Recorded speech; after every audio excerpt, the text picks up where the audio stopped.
I'm really sorry I cannot be physically with you because I feel a very good mood there and strong vibrations, but I had to do some other duties today. So at least through the digital means, I am with you. First of all, I would like to thank UNESCO for organizing this important event on trusted internet communication, bringing together an impressive line of speakers. Disinformation and foreign interference are a real threat. They are a security threat. They are a societal threat because they undermine the core aspect of democracy, which is an open debate where people can form opinions free of manipulation. And I can say that the era of naivety and ignorance is over. More and more people, authorities and organizations understand these risks. And Europe is probably the most advanced in policy response to the risks. The EU wants to share our policy experience with other countries and authorities around the world, as we have also done with UNESCO to help develop the guidelines we are discussing today. I recall the beginning of this journey only a few years ago.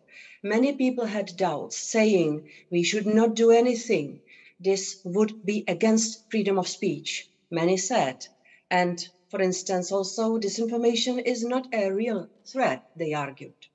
Yet disinformation and foreign interference go against the most precious value in democracy, which is trust. This is why, despite our mature policy response, we are not done. On the contrary, we need to do more, better and faster. We need to nourish this environment of myriad of actors, civil society, experts, fact checkers, authorities, platforms and media. We all need to do more to counter what we see as a risk to democracy. Russia's war against Ukraine is the latest reminder of the risks of disinformation and foreign interference.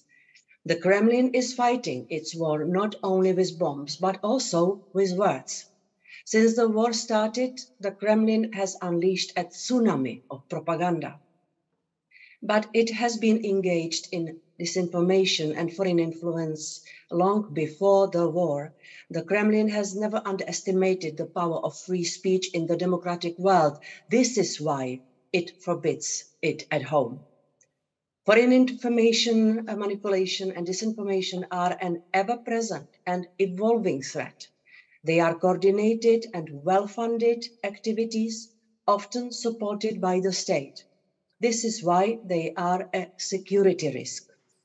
The aim is to destabilize our democracies and to undermine our security interests, and recently to support aggression, death and destruction, as evidenced by the atrocities in Bucha, Mariupol and elsewhere in Ukraine.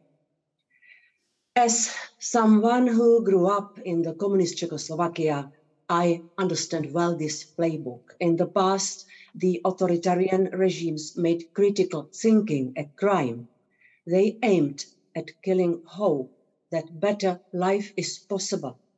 They wanted to spread fear, so we subdue and obey. They know that in democracy, support of the people matters. Support for the sanction against Russia, public opinion about support to Ukraine or the treatment of Ukrainian war refugees. Measuring disinformation is one of the hardest nuts to crack in this area. But we see clearly that in terms of techniques and tactics, since the start of the war, this disinformation operation is not so covered anymore. Official accounts of Russian state authorities have also basically become the disinformation channels. This is something that was not that clear before. I am recalling all this just to highlight how urgent and important is the work against disinformation and foreign interference. It is also not an easy task. Whatever we do, it has to be fully democratic and respect our values and freedoms, including the freedom of speech. And I insist, this is what we are doing. When malicious actors manipulate platform design features to undermine our democratic space, mitigating these vulnerabilities strengthens fundamental rights. This is not and should not be a debate about true versus false, right versus wrong information. Freedom of thought with no normative judgment and freedom to impart and receive information should always be protected. In recent years, the EU has pioneered a whole of society approach to provide an effective and up-to-date response